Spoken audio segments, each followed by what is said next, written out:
20 marks की project file. आप लोगों के दिमाग में होगा कि प्री बोर्ड से पहले पहले अपने टीचर को प्रोजेक्ट फाइल सबमिट करवा दे। कोई वीडियो मिल जाए क्या, कोई प्रोजेक्ट फाइल मिल जाए जिससे कि हम अपने प्रोजेक्ट फाइल को तैयार कर सके। तो ये वीडियो मोस्ट इंपॉर्टेंट होने वाली है आप लोगों के लिए, क्योंकि इस वीडियो में आप लोगों को मिलेगा क्लास 12 पॉलिटिकल साइंस का एक टॉपिक जिसमें पूरा का पूरा आपका प्रोजेक्ट फाइल कंप्लीट होगा। याद रखना, आप लोगों के प्रोजेक्ट फाइल के पेज की वेटेज मिनिमम 25 और मैक्सिमम 30 होनी चाहिए। इससे ज्यादा बल्कि किसी भी कीमत पे आप लोग अपना प्रोजेक्ट फाइल मत बनाना।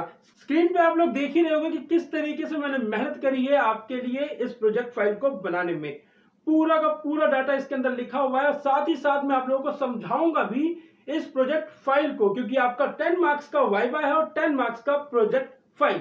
आप लोग जितनी मर्जी मेहनत कर लो प्रोजेक्ट फाइल के अंदर, लेकिन अगर उसमें से पूछे जाने वाले क्वेश्चन अगर आप लोगों को नहीं आते हैं तो फिर वो मेहनत बेकार है। तो इसलिए चाहे ये वीडियो थोड़ी लंबी हो जाए, मैं अपने प्रोजेक्ट फाइल जिस तरीके से मैंने बनाई है उसमें से आपको समझाता हुआ जाऊंगा, जिससे कि आप लोग बनाओ भी और समझो भी। ठीक है, तो चलिए स्टार्ट करते हैं बिना टाइम वेस्ट किए हुए। अब आते हैं फोन की स्क्रीन के ऊपर। प्यारे दोस्तों, आपका प्रोजेक्ट फाइल, ये प्रोजेक्ट फाइल मैंने पहले लिखा हुआ है, आपके कवर के ऊपर डिजाइनर प्रोजेक्ट फाइल लिखा होगा। अब आइए, आपने अपनी प्रोजेक्ट फाइल को ओपन किया। ओपन करने के बाद जो पहला पेज होगा आप लोगों का, वो होगा name, class section, CBSE roll number, student ID, subject, school name और स्कूल आईडी। ठीक है, फिर उसके बाद नेक्स्ट पेज जो आप लोगों का होगा वो होगा आभार ज्ञापन का, एक्नॉलेजमेंट का, कि आप लोगों ने जो प्रोजेक्ट फाइल बनाई है तो कहाँ कहाँ से आप लोगों को मदद मिली है और किसने मदद दी है, तो उसका आप लोग क्या कर रहे हो, आभार प्रकट कर रहे हो। ठीक है, आपका नेक्स्ट पेज होगा प्रमाण पत्र, सर्टिफिकेट का।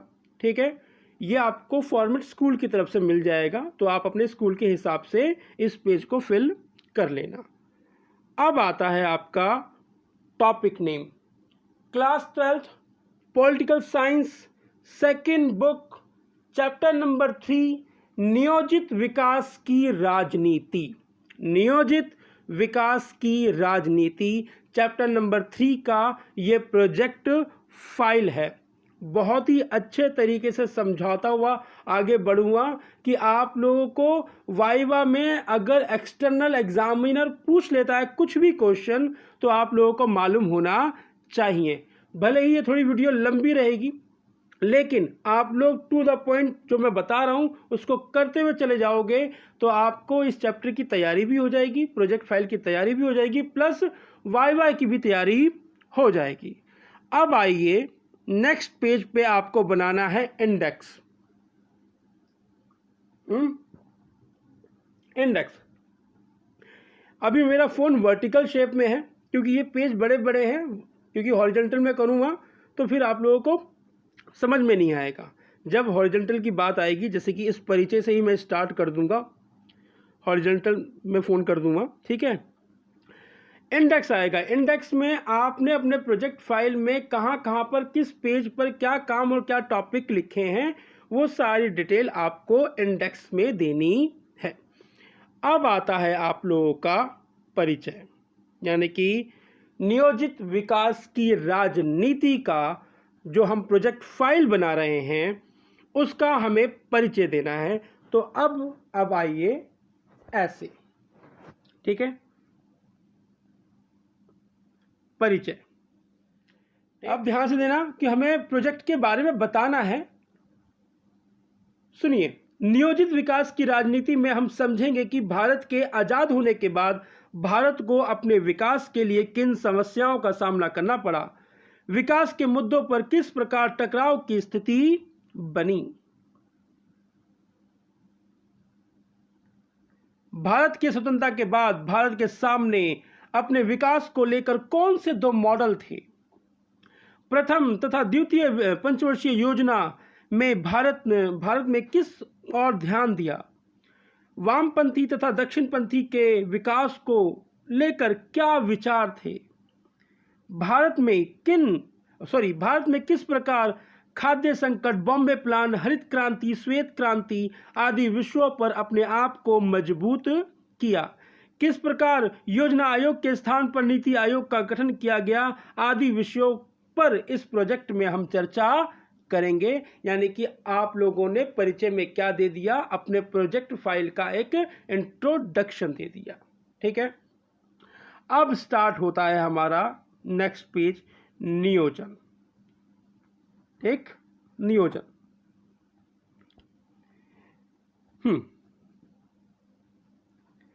नियोजन कह रहा है कि नियोजन का अर्थ योजनाबद्ध तरीके से कार्य की प्राथमिकता का निर्धारण करना है तथा उपलब्ध साधनों के आधार पर कार्य को आगे बढ़ाना है। इसको इस तरीके से समझो ना कि अगर आप लोग कोई बिजनेस करना चाहते हो या कोई काम करना चाहते हो तो उससे पहले आप लोग क्या करते हो, प्लानिंग करते हो। अरे अगर आप लोग छोटी सी भी चीज़ करना चाहते हो तो उससे पहले क्या होती है, एक प्लानिंग होती है। तो सरकार जिस लेवल पे कर रही है, बड़े लेवल पे कर रही है, तो सरकार को तो पहले बनती है कि वो प्लानिंग करके उस कार्य को करे। आगे, नियोजन के माध्यम से उत्पादन में वृद्धि, रोजगार के अवसरों में वृद्धि और आर्थिक स्थिरता के लक्ष्य को प्राप्त किया जाता है। किससे? नियोजन के माध्यम से ही हम ये सारी चीजें प्राप्त कर सकते हैं। आगे, सरल शब्दों में कहें तो नियोजन एक निश्चित अवधि में देश के विकास के लिए जो योजना बनाई जाती है उसे नियोजन कहते हैं। एक निश्चित अवधि में देश के विकास के लिए जो योजना बनाई जाती है उसे नियोजन कहते हैं। तो ये था हमारा नियोजन का अर्थ। अब आ जाइए विकास, नियोजित विकास है ना, विकास को भी देख लीजिए आप लोग। कह रहा है कि विकास का अर्थ है ज्यादा से ज्यादा आधुनिक होना, ज्यादा से ज्यादा आधुनिक होना। और आधुनिक होने का अर्थ था पश्चिमी औद्योगिक देशों की तरह होना। क्योंकि जब देश आजाद हुआ तो देश के अंदर विभिन्न विचारधारा के लोग थे और कुछ का मानना था कि भैया पूंजीवादी मॉडल को अपनाया जाए और कुछ का मानना था कि साम्यवादी समाजवादी व्यवस्था को अपनाया जाए। लेकिन भारत ने अपनाया मिश्रित अर्थव्यवस्था। ठीक है, अगर मैं पेज को फिर से उस शेप में लागूं तो देखो ऐसे आएगा आपके पेज पर। ठीक है, मैं बस ये आपको दिखाने के लिए कर रहा हूँ कि आपको मालूम चल जाए कि मैंने किस तरीके से मेहनत आप लोगों के लिए की है। ओके, ये सारी की सारी, और फिर उसके बाद क्वेश्चन आंसर भी लिखे हुए हैं कि आप लोगों को कोई भी प्रॉब्लम ना हो। और लास्ट में बिब्लियोग्राफी, जो लास्ट में आप लोगों को बताऊंगा। वीडियो लंबी हो जाएगी लेकिन आप लोगों को मालूम चलेगा कि क्या करना है आप लोगों को प्रोजेक्ट के अंदर। तो हमने अभी तक विकास को ख़त्म कर दिया था। ठीक है, विकास के बारे में पढ़ लिया था। अब फिर से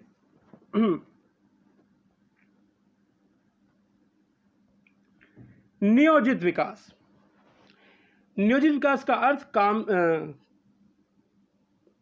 नियोजित विकास का अर्थ कम से कम व्यय द्वारा, ये काम लिखा हुआ है, गलत लिखा हुआ है, कम से कम व्यय द्वारा उपलब्ध साधनों का प्रयोग करते हुए निश्चित लक्ष्यों को प्राप्त करना, उसी को हम कहते हैं नियोजित विकास। कम से कम व्यय यानी कि कम से कम खर्च हो और जो हम लक्ष्य निर्धारित कर रहे हैं उसको कम से कम खर्चे में हम उसको प्राप्त कर सकें। जैसे कि मंगलयान के बारे में आप लोगों को सुना था कि कम से कम खर्चे में हमने मंगल पे अपना यान पहुंचाया था।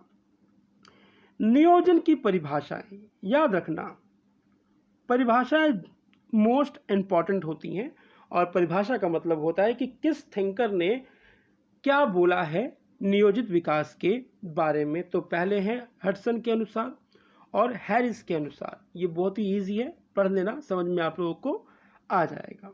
आगे बढ़ते हैं। नियोजन का अर्थ भारत के लिए, नियोजन का अर्थ भारत के लिए। नियोजन से आशय है कि हमारे पास उपलब्ध संसाधनों का सही तरीके से उपयोग किया जाना चाहिए। जो भी हमारे पास संसाधन है उन साधनों का सही तरीके से उपयोग किया जाना चाहिए और उन संसाधनों को हमारी आने वाली पीढ़ियों के लिए बचा के रखना। ऐसा नहीं कि भैया बर्बादी कर दो, नहीं भैया, जितना है उनको सही से संभालो कि आगे आने वाली पीढ़ी उसका इस्तेमाल उपभोग कर सके। नियोजन से हमारे देश का विकास होगा, जिससे हमारे राष्ट्रीय आय में वृद्धि होगी और हमारे लिए रोजगार के नए अवसर खुलेंगे। बचा रहेगा तभी तो काम मिलेगा, अगर बचा ही नहीं रहेगा तो कहाँ से काम मिलेगा। तो इसमें ये बात समझाई जा रही है। आगे, विकास की विभिन्न धारणाएं, ठीक है, विकास की विभिन्न धारणाएं। पहला पॉइंट, विकास को लेकर विभिन्न समुदाय के, एक ही बार पढ़ता हुआ चला जाऊंगा, आपको समझ में आ जाएगा। विकास को लेकर विभिन्न समुदाय के भिन्न भिन्न अर्थ हो सकते हैं। एक कार्य किसी व्यक्ति के लिए विकास हो सकता है तो दूसरे व्यक्ति के लिए विनाश हो सकता है। उदाहरण के लिए, उड़ीसा में पूंजी निवेश को बढ़ावा दिया जाए विकास के लिए, और वहीं आदिवासियों को डर है कि उनके रोजगार उनसे छिन ना जाए। देख लो, प्लांट लगाने की बात की जा रही है कि उड़ीसा में विकास हो, और वहीं आदिवासियों को डर है कि उनके रोजगार छिन ना जाए। आगे, इसीलिए विकास को लेकर लोगों के अलग अलग विचार होते हैं। तो स्टार्टिंग में ही बात कही थी कि किसी के लिए कोई कार्य विकास हो सकता है तो कोई कार्य विनाश हो सकता है। नेक्स्ट पॉइंट, कुछ लोग विकास का अर्थ मानते हैं कि पश्चिमी उद्योगों की तरह होना, यानी नई विचारधारा जैसे वैज्ञानिक दृष्टिकोण को अपनाना विकास मानते हैं। शुरुआत में ही लोगों ने कह दिया था कि भैया भारत को पूंजीवादी व्यवस्था अपनानी चाहिए, अगर भारत को जल्द से जल्द विकास करना है। तभी वहीं पर कुछ बुद्धिजीवी लोग थे, तो उन्होंने कहा कि नहीं, विकास की रफ्तार तेज नहीं होनी चाहिए, विकास की रफ्तार धीमी स्तर पर होनी चाहिए, धीरे धीरे हम भारत का विकास करेंगे। ठीक है, आगे बढ़ते हैं। आजादी के समय भारत के सामने दो मॉडल, आजादी के समय भारत के सामने दो मॉडल, और ये दो मॉडल इसमें से पूछेगा आपका एग्जामिनर क्वेश्चन। याद रखना, आप लोगों को बताता भी रहूंगा कि कहां से आपका एग्जामिनर आपसे पूछ सकता है। पहला पॉइंट है, पहला उदारवादी पूंजीवादी मॉडल यूएसए, उदारवादी पूंजी मॉडल जिसे अमेरिका और यूरोप के कई देशों ने अपनाया। ठीक है, पहला मॉडल। दूसरा, Samajwadi model USSR, Samajwadi model जिसे सोवियत संघ ने अपनाया। अब नीचे देख लो, ऐसे में कुछ लोग अमेरिकी मॉडल को अपनाने में जोर दे रहे थे, कुछ लोग जिसमें साम्यवादी दल और सोशलिस्ट पार्टी थे, ये दोनों समाजवाद का समर्थन कर रहे थे। अंततः भारत ने मिश्रित अर्थव्यवस्था का मॉडल अपनाया, जिसमें सार्वजनिक व निजी क्षेत्रों के गुणों का समावेश किया गया। भैया, उसके अंदर सार्वजनिक क्षेत्र भी है और निजी क्षेत्र भी है, प्राइवेट और गवर्नमेंट सेक्टर दोनों के दोनों हैं। अब भारत जुगाड़ू देश मिश्रित अर्थव्यवस्था को अपनाया, उसने इन दोनों में से किसी एक अर्थव्यवस्था को नहीं अपनाया, दोनों को ही मिक्स कर दिया, मिश्रित अर्थव्यवस्था। ओके, यहां से आप लोगों का एग्जामिनर क्वेश्चन पूछ सकता है। अब आ जाइए नेक्स्ट पॉइंट, उद्योगों को लेकर राजनीतिक टकराव। उद्योगों को लेकर राजनीतिक टकराव, बड़े चुन के पॉइंट्स लेके आया हूं और बहुत ही इजी लैंग्वेज में लिखा हुआ है कि आपको समझ में आए। ठीक है, एक मिनट, मुझे ऐसा लगा कि रिकॉर्डिंग हो नहीं रही है क्या। 13 मिनट की वीडियो हो चुकी है बच्चों, बड़ी होगी वीडियो, याद रखना। क्या विकास से जुड़े फैसलों में एक सामाजिक समूह के हितों को दूसरे सामाजिक हितों के समूहों की तुलना में तोला जाता है, साथ ही वर्तमान पीढ़ी के हितों और आने वाली पीढ़ी के हितों को भी लाभ हानि के तराजू पर तोलना पड़ता है। पॉइंट देखा ऊपर क्या कह रहा है, उद्योगों को लेकर राजनीतिक टकराव। उद्योग बाप बड़ा ना भैया, सबसे बड़ा रुपया प्राइवेट कंपनी के लिए सबसे बड़ा रुपया ही है उनके लिए। लेकिन गवर्नमेंट के लिए अगर देखा जाए तो गवर्नमेंट तभी बरकरार रहेगी जब जनता के लिए काम करेगी। तो इन दोनों के बीच में टकराव की स्थिति बनी रहती है, रहती थी, रहती है और रहती आगे रहेगी। तो वही कह रहा है कि बड़े ही गणित से, हिसाब किताब से कोई भी प्लानिंग की जाती है जिसमें किसी को कोई दिक्कत ना हो। आगे उड़ीसा का पोस्टको प्लान। अब देख लो, इस प्लान में आप लोगों को अच्छे से बात समझ में आएगी। भुवनेश्वर में सरकार ने एक इस्पात खोलने की घोषणा की, लेकिन वहां पर समस्या ये हुई कि वहां के स्थानीय लोगों ने इसके खिलाफ आंदोलन शुरू कर दिया, क्योंकि वहां पर प्लांट लगाने में से उनकी रोजी रोटी पर समस्या आ गई। इन लोगों ने उस कोरियाई कंपनी के दफ्तर के सामने आंदोलन किया जो यहां पर प्लांट स्थापित करना चाहती थी। पुलिस ने उन्हें रोक दिया। इनके आंदोलन करने का कारण था कि ये चाहते थे कि कंपनी और सरकार के मध्य हुआ सहमति पत्र को रद्द कर दिया जाए। इसका आयोजन राष्ट्रीय युवा संगठन और नव निर्माण समिति ने किया था। इस पैराग्राफ को एक बार फिर से पढ़ लेना, यहाँ से कुछ स्टोरी आप लोगों से एक्सटर्नल एग्जामिनर का मतलब जो बाहर से सीबीएसई द्वारा भेजे जाएंगे वो होते हैं एक्सटर्नल एग्जामिनर, वो पूछ सकते हैं। ठीक है, आप लोग समझ गए ना कि भैया ये लोग क्यों घबराए हुए थे, क्योंकि इनकी रोजी रोटी पे बात आ रही थी और इन्होंने आंदोलन स्टार्ट करना शुरू कर दिया था और ये चाहते थे कि भैया कंपनी और सरकार ने जिस दस्तावेज पर हस्ताक्षर किए हैं उसको रद्द कर दिया जाए। आगे आते हैं, नियोजन की ऐतिहासिक पृष्ठभूमि। भारत में स्वतंत्रता के बाद सभी इस बात पर सहमत हो गए कि विकास और नियोजन का कार्य सरकार करेगी। अब तो बात तय हो गई कि भैया नहीं, प्राइवेट सेक्टर, बॉम्बे प्लान अभी आगे पढ़ोगे आप लोग कि भैया प्राइवेट सेक्टर के हाथ में हम नहीं दे सकते देश के विकास की रणनीति। ये काम जो करेगी तो सरकार ही करेगी। आगे का पैराग्राफ पॉइंट, भारत में नियोजन की शुरुआत 1940 और 1950 के दशक में शुरू हुई। स्टार्टिंग तो पहले से ही हुई थी कि भैया जब हमारा देश आजाद होगा तो हम इस तरीके का कार्य करेंगे। 1944 में उद्योगपतियों ने पूरे देश में नियोजित अर्थव्यवस्था को चलाने का प्रस्ताव रखा, जिसे बॉम्बे प्लान कहते हैं। याद रखना, बॉम्बे प्लान आप लोगों का एक्सटर्नल एग्जामिनर पूछ सकता है। बॉम्बे प्लान के डिटेल अभी हम नीचे आगे पढ़ेंगे। यहाँ पे बस इतना याद रखो कि प्राइवेट कंपनियों ने मिलकर एक प्रस्ताव पास किया जिसका नाम था बॉम्बे प्लान। ठीक है, 1944 में।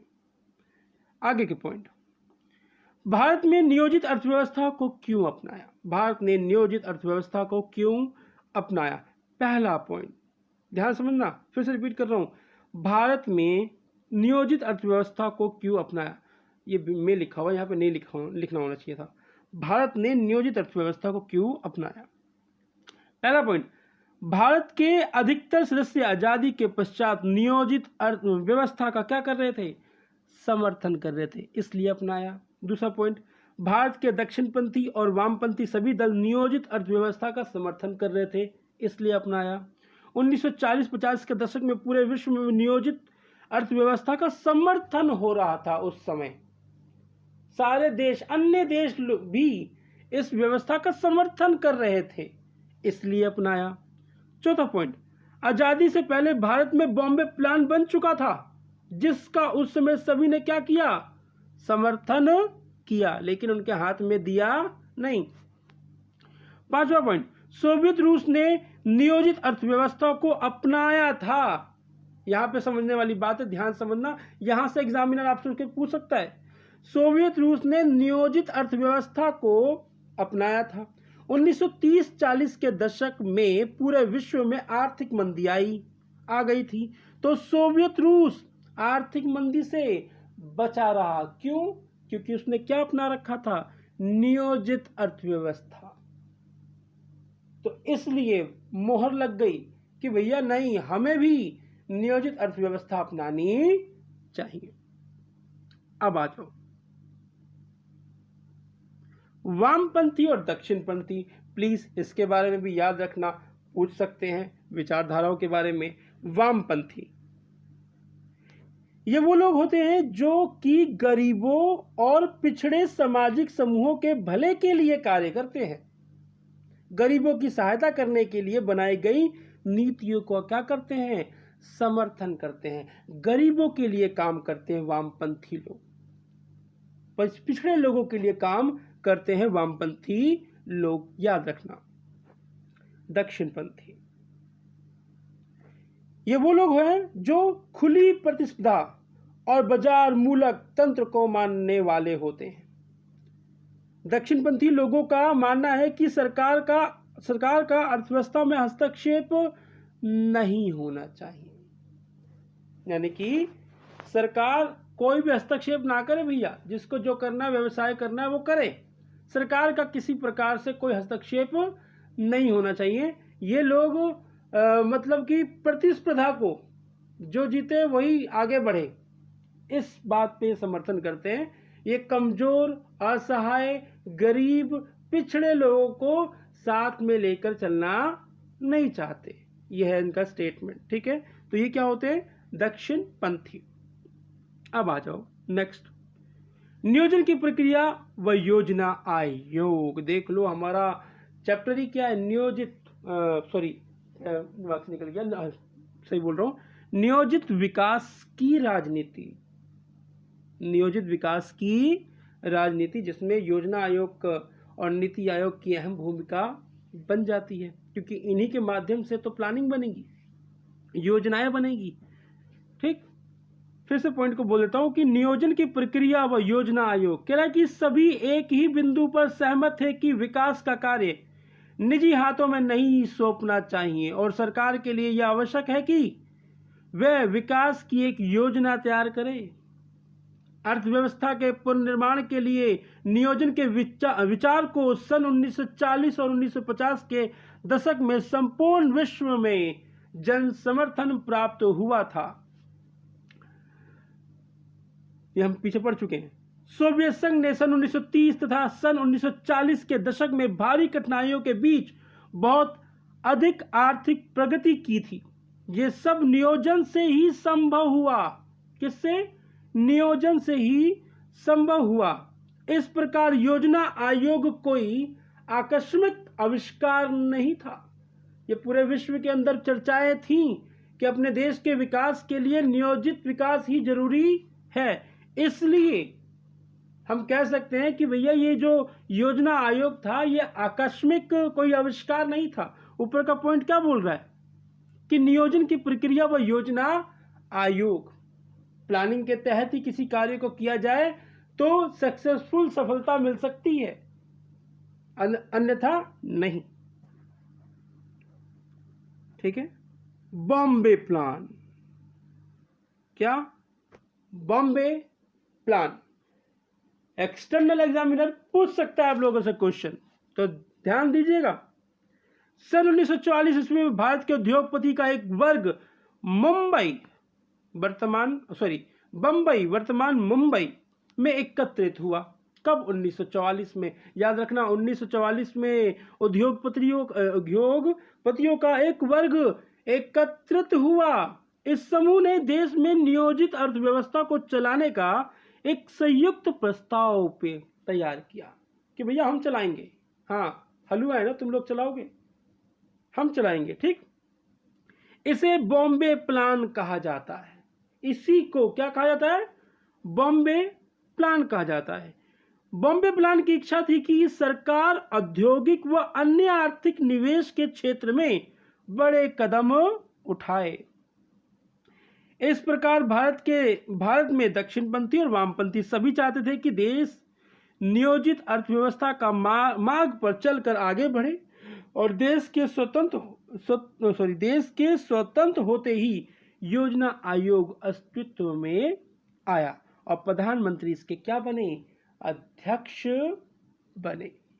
1944 में बॉम्बे प्लान तैयार तो हो ही गया था, प्लानिंग भी हो गई थी कि देश आजाद होगा तो भैया हम ये काम करेंगे, योजना आयोग के तहत करेंगे, ठीक। तभी बना क्या, योजना आयोग। अब विकास के मॉडल पर सहमति एवं असहमति, विकास के मॉडल पर सहमति एवं असहमति।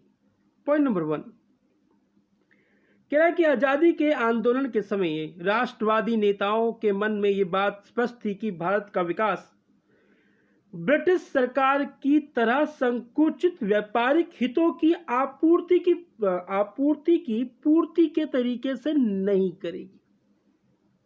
ये तो बात बिल्कुल ही क्लियर थी सरकार के माइंड में कि भैया ब्रिटिश शासन जिस तरीके से व्यापार करती थी, प्लानिंग करती थी, वैसा हम काम नहीं करेंगे कि भैया किसको फायदा हो, व्यापारियों को फायदा हो ना, ऐसा काम तो बिल्कुल नहीं करेंगे। भले ही 1944 में बॉम्बे प्लान प्रस्ताव लाया गया कि भैया उद्योगपति देश का विकास करेंगे, लेकिन नहीं, सरकार के माइंड में पहला एक कट टू कट क्लियर था कि भैया प्राइवेट सेक्टर का हाथ तो होगा ही नहीं।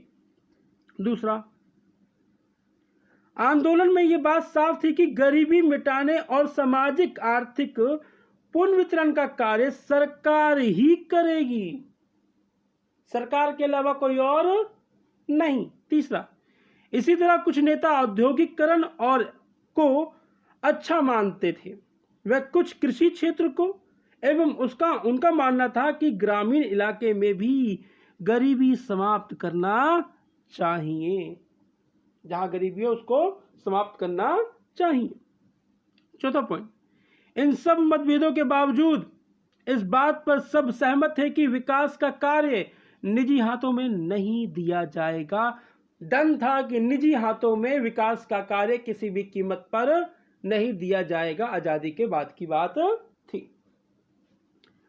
इस प्रकार भारत के में दक्षिणपंथी और वामपंथी सभी चाहते थे कि देश में नियोजित अर्थव्यवस्था के मार्ग पर चलकर आगे बढ़े। देश के स्वतंत्र होते ही योजना आयोग अस्तित्व में आया, प्रधानमंत्री इसके अध्यक्ष बने। ये लाइन मैंने ऊपर भी लिखी थी। प्रोजेक्ट को भैया थोड़ा बड़ा बनाना है, 30 पेज में लेके आना है, तो फिर मैंने ये लाइन नीचे यहाँ पे भी लिख दी, क्योंकि आप लोग भी करते हो, तो मैंने सोचा कि मैं भी आप लोगों की तरह ही हूँ, तो मैं भी थोड़ा सा इस तरीके से करूँ। क्योंकि भैया यहाँ पर मैंने योजना आयोग बोला ना, क्योंकि योजना आयोग के बोलते के साथ ही यहाँ पर एंडिंग करके योजना आयोग को मैं लेके आ गया, क्योंकि एंट्री होनी चाहिए ना योजना आयोग की। तो लो जी, योजना आयोग की आ गए। मेरे एक स्टूडेंट है, उसका प्रोजेक्ट फाइल है चैप्टर नंबर 3 नियोजित विकास की राजनीति, उसके लिए बना रहा हूँ। और मन में हुआ कि जब बना ही रहा हूँ तो मैं आप लोगों के लिए बनाऊँ। अब आगे चैप्टर नंबर 4 का भी प्रोजेक्ट फाइल बनाऊंगा और पढ़ाऊंगा, बनाऊंगा और आप लोगों को दूंगा। आपको जो अच्छा लगे, जिसमें से आपको प्रोजेक्ट फाइल बनाना हो, बना सकते हो। तो आप पानी पी लो 1 मिनट।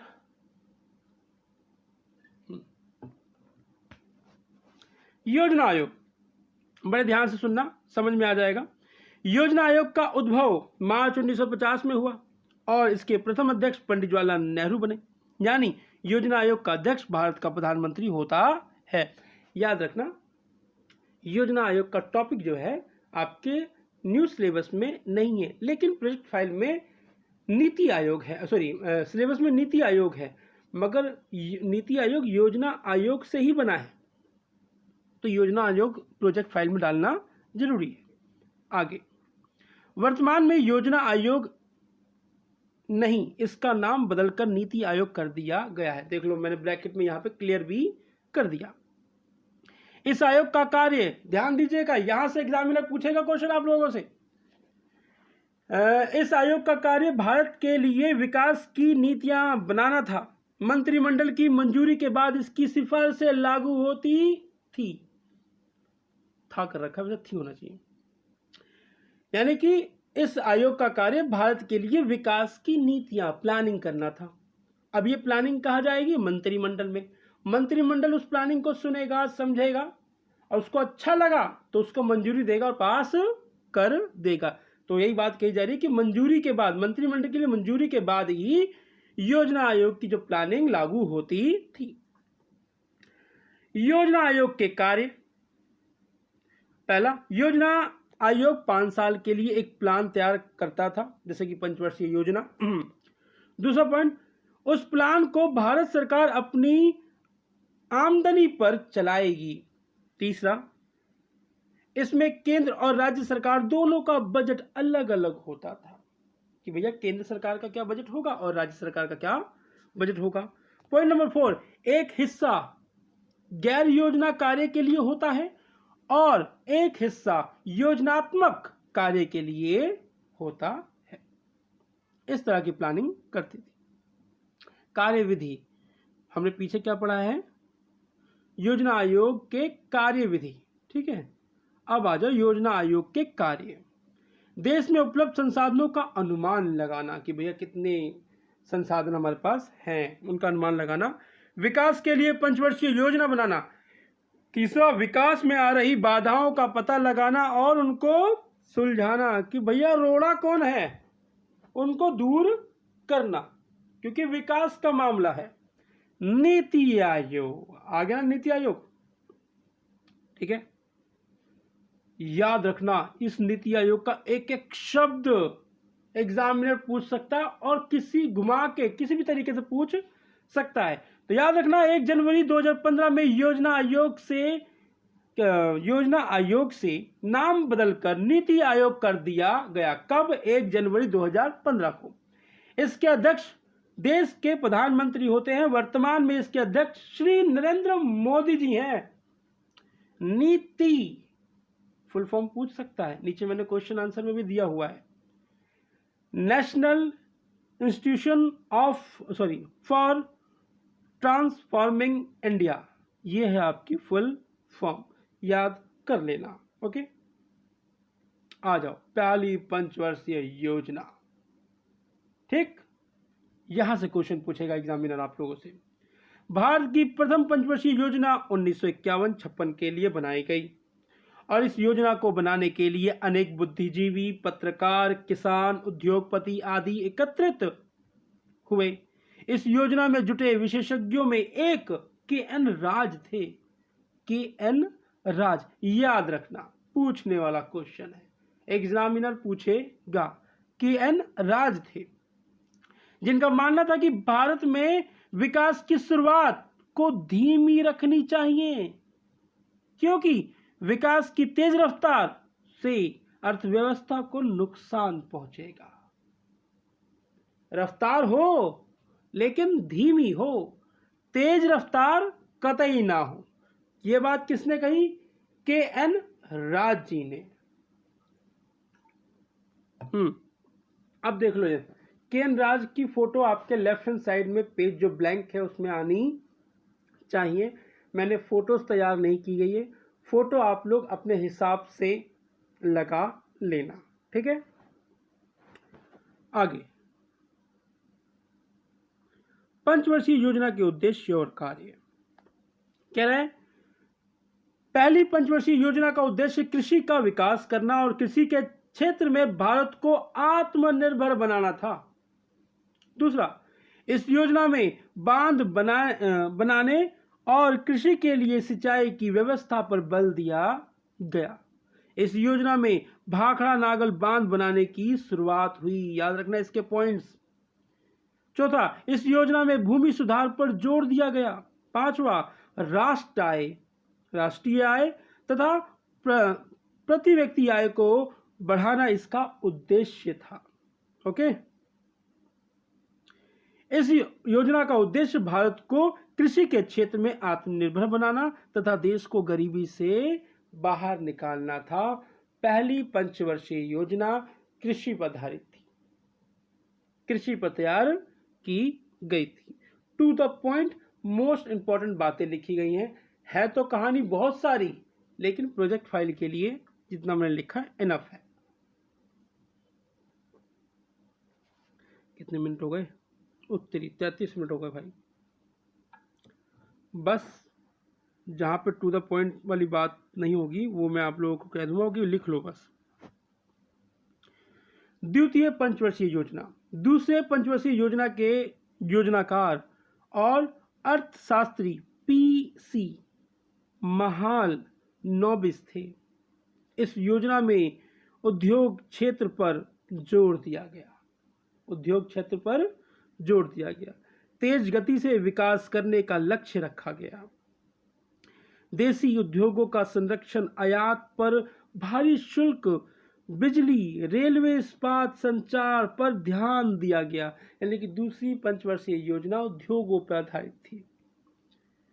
ये सोवियत संघ के लिए से लिया गया है। इसमें सरकार एक दस्तावेज तैयार करेगी जिसमें अगले 5 साल में के आमदनी और खर्च की योजना रहेगी। अब आता है आपका हरित क्रांति। इंपॉर्टेंट, हरित क्रांति खेती में क्रांतिकारी परिवर्तन लाने के लिए की गई थी। उस समय भारत के प्रधानमंत्री थे श्री लाल बहादुर शास्त्री, जिन्होंने भारत की खाद्य व्यवस्था को बनाए रखने तथा खाद्य से जूझ रहे भारत को निजात दिलाने के लिए एक रणनीति अपनाई।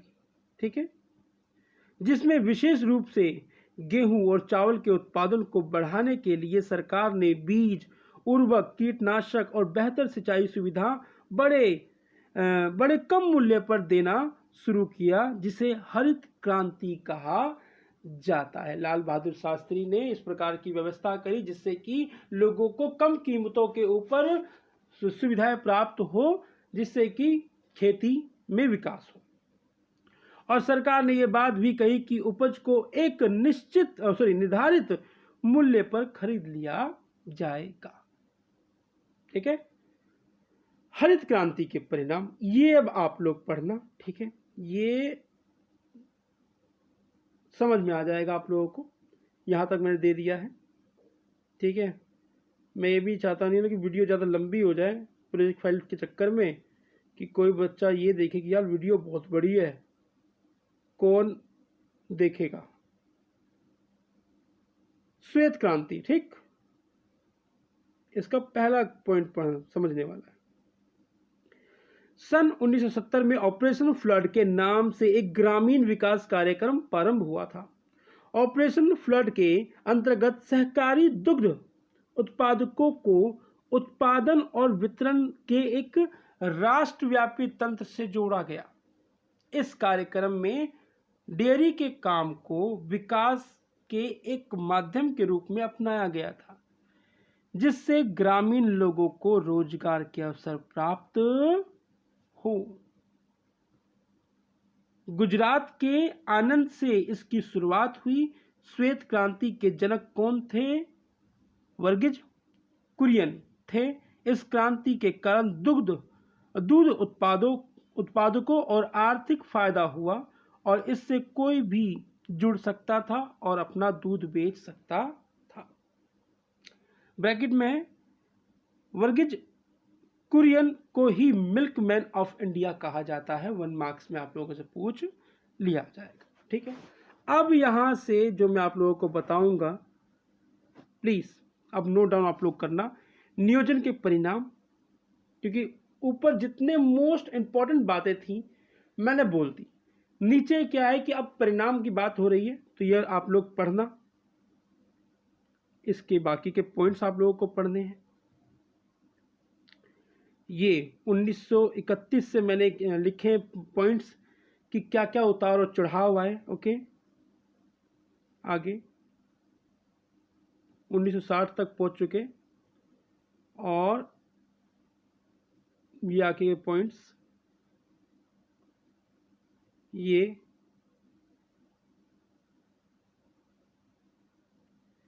यानी कि आपका 2530 पेजों में ये प्रोजेक्ट फाइल तैयार है। ओके, बाकी आप लोगों को कोई पॉइंट हो, क्वेश्चन हो समझने वाला कि नहीं समझ में आया, कमेंट बॉक्स में लिखना, मैं वीडियो बना दूंगा। यहाँ तक आपका प्रोजेक्ट फाइल कंप्लीट है। यहाँ तक ये जो लाइन देख रहे हो ना आप, यहाँ तक कंप्लीट है। मैंने क्या किया, पूंजीवाद, उदारवाद, समाजवाद,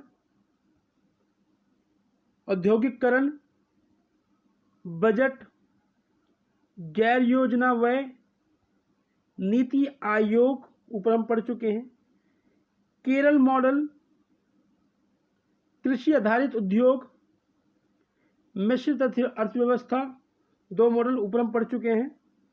ठीक है, इनको सबको मैंने ऐड किया कि हमारे पेज बड़े हों और टू द पॉइंट। ये ऐसे पॉइंट्स हैं जो आप लोगों के एग्जामिनर आपसे पूछ सकते हैं इसका मतलब क्या है। ठीक है, अब देखो ना, योजना आयोग, नियोजित विकास की राजनीति के अंदर हम सारे पॉइंट्स लिख तो देंगे, लेकिन एग्जामिनर तो टू द पॉइंट पूछेगा ना, जो पूछने वाला होगा, इसलिए मैंने ये पॉइंट्स लिख दिए। अब आते हैं आपके क्वेश्चन आंसर। जितना आपने ऊपर से पढ़ा है ना, वो सारा का सारा ये क्वेश्चन आंसर है आपके। तो इनको आप लोग पढ़ना, याद करना।